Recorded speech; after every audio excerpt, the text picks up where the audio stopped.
এমন দৃশ্য দেখলে অবাক হয়ে যাবেন কেউ কেউ। একসাথে শত থেকে হাজার মোবাইল চার্জ হচ্ছে টঙ্গীর ইজতেমা ময়দানে। এসব মোবাইলের কোনটির দাম লাখ টাকা, কোনটির দাম কম। কিন্তু মোবাইল ফোন চার্জের ব্যবসা করে স্থানীয়দের কেউ কেউ একদিনেই আয় করছেন প্রায় লাখ টাকা। 200 থেকে 300 মোবাইল আমরা চার্জ দিয়ে থাকি। টঙ্গীর তুরাগ তীরে ইজতেমা মাঠে প্রতি বছর লাখ লাখ মুসল্লি সমাবেত হন ধর্মীয় সম্মেলনে অংশ নিতে। কিন্তু এই বিশাল ধর্মীয় জমায়েতে আগতদের জন্য নেই মোবাইল ফোন চার্জের ব্যবস্থা।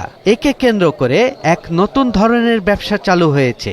যেমন বলে না মক্কার মানুষ হজ পায় না, আমরাও কিন্তু এমন সেম। আমরা ব্যবসা করি, যেমন আজকে জুমার নামাজও পড়তে পারি নাই, কারেন্ট পাই না, তারপরে আপনার মোবাইল চার্জ দিতে পারে না।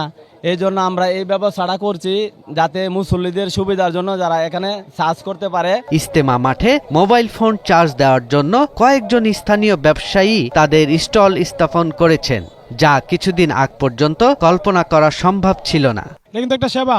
অনেক মানুষজন আসে, ইজতেমা মাঠে জায়গা হয় না বা চার্জ দেওয়ার সিস্টেম থাকে না, তো ওনারা আসে চার্জ দেয়। আমরা চার্জ মানে সঠিক মূল্যে দিয়ে দিই। এখানে আমরা সেবামূলক কাজও করতেছি এবং আমরা পাশাপাশি ইজতেমা দেখতেছি। এই যে 31 নাম্বার একটা দিয়া দেই মোবাইলের সাথে, আরেকটা রাইখে দেই।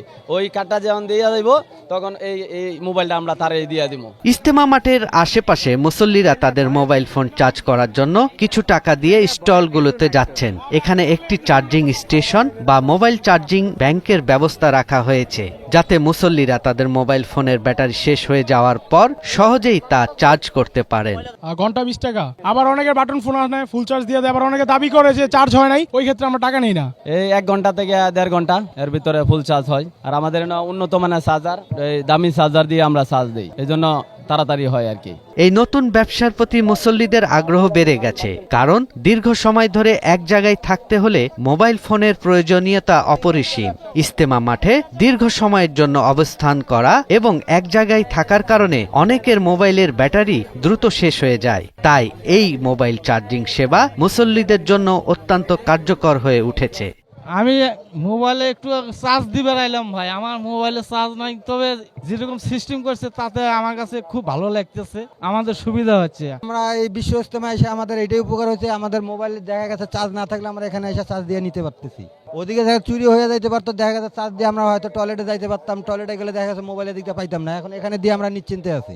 মোবাইল চার্জিং স্টলগুলোর উপস্থিতি শুধু মুসল্লিদের সুবিধা নয়, এটি এক নতুন ব্যবসার ক্ষেত্রও সৃষ্টি করেছে। সৈয়দ রাশিদুল, 71, ঢাকা।